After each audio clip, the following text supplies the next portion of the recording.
Hola a todos los amantes y curiosos de la historia. Bienvenidos a mi canal. Hoy os traigo la vida de Jacquette de Lansac. Ella fue una de las amantes más desconocidas del rey Francisco I de Francia, pero aún así su figura ha sido durante mucho tiempo motivo de discusión entre distintos historiadores, ya que algunas crónicas la mencionan como una de las primeras amantes de Francisco. En cambio, otros se refieren a ella como una hija ilegítima del monarca francés. Esta biografía es realizada por petición de Marcelo y Olimpia Pons. Jacquette Andronge de Lansac nace alrededor del año 1490 en algún punto de Francia. Ella fue la única hija nacida del matrimonio formado por el caballero Thomas Andronge de Lansac y de la dama Françoise de Perus de Car. La niña descendía de una rica e ilustre familia. Su padre, aparte de ser caballero, era un rico burgués de la ciudad de Burdeos, que había logrado hacer una buena fortuna gracias a sus negocios, mientras que por vía materna era bisnieta de Gastón I de Foix-Grailly, quien sería conde de Longueville y de Benux, vizconde de Castillon y de Melle, barón de Douagis y señor de Grailly, estando así la niña emparentada con los condes de Foix, siendo prima lejana por vía materna de la reina consorte de Francia, Ana de Bretaña, y de la reina consorte de Hungría y de Bohemia, Ana de Foix-Candale. Al ser hija única, Jacquette se convirtió en la heredera de su familia, al no haber descendientes varones, convirtiéndose así en el año 1510 en baronesa titular de Lansac y de Bec-Doumbé, aparte de que recibió el señorío de Saint-Savant.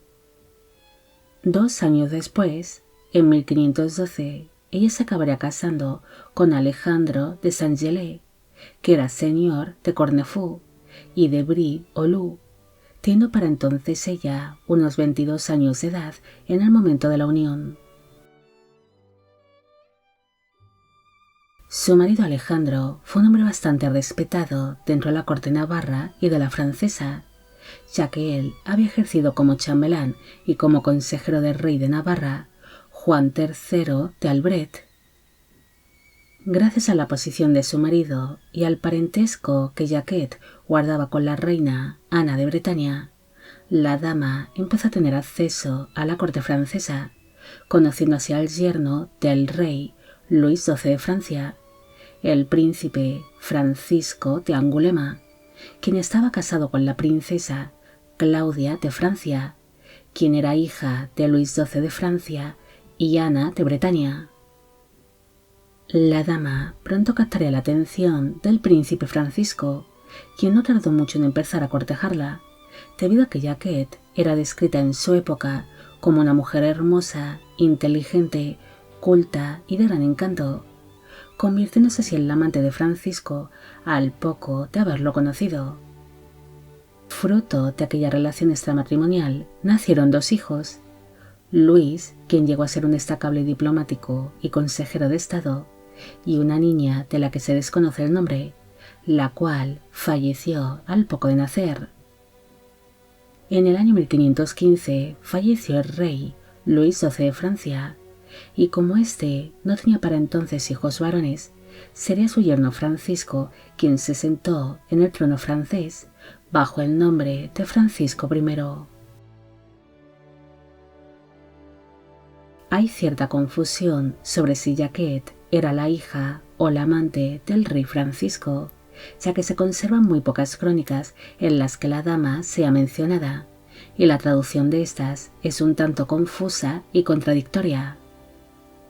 Una de estas crónicas menciona a Jacquette como una hija ilegítima del rey Francisco, naciendo así un supuesto romance que su madre habría mantenido con el monarca francés, algo que es imposible, debido a que Jacquette habría nacido 4 años antes que Francisco. Tal vez esta mala traducción confunde a Jacquette con uno de los hijos que tuvo junto al monarca, siendo posible que aquella niña, nacida fruto de este romance y de la que se desconoce el nombre, hubiese portado el nombre de su madre, dando así origen a esta confusión. No se sabe cuánto duró exactamente su relación con Francisco, siendo posible que solo fuese una de sus amantes pasajeras, llegando a su fin su relación amorosa poco antes de que se convirtiese en el nuevo rey de Francia, o al inicio de su reinado. En el año 1521, Jacquet fundó el convento de las Anunciadas de Burdeos, donde se seguirían las reglas que había establecido Juana de Valois en el convento que ésta misma había fundado, ya que tras ser repudiada por su marido, el rey Luis XII de Francia, dicha ex reina dedicó su vida plenamente a la religión. En el año 1522, su marido Alejandro falleció, casándose así el 4 de julio de 1524 con Jacques de Pons, quien era barón de Migambou y señor de Bruax, teniendo para entonces ella 34 años de edad en el momento de la unión. Aquel segundo casamiento le aseguró a la dama el poder seguir manteniendo una buena posición dentro de la sociedad francesa, naciendo de este matrimonio al menos 3 hijos, llamados Pons, François y Gabriel. Aquel segundo casamiento tan solo duró 7 años, debido a que Jacquet acabaría falleciendo el 27 de abril de 1532 a los 42 años de edad, aunque se desconoce de qué murió exactamente.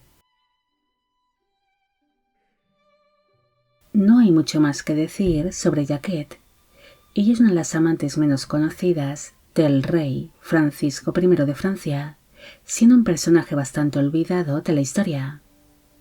Esta dama fue motivo de discusión durante mucho tiempo entre historiadores, debido a que algunas crónicas la mencionan como supuesta hija legítima del rey, pero si se comparan las fechas, es imposible que fuese su hija, al ser Jacquet mayor que el rey.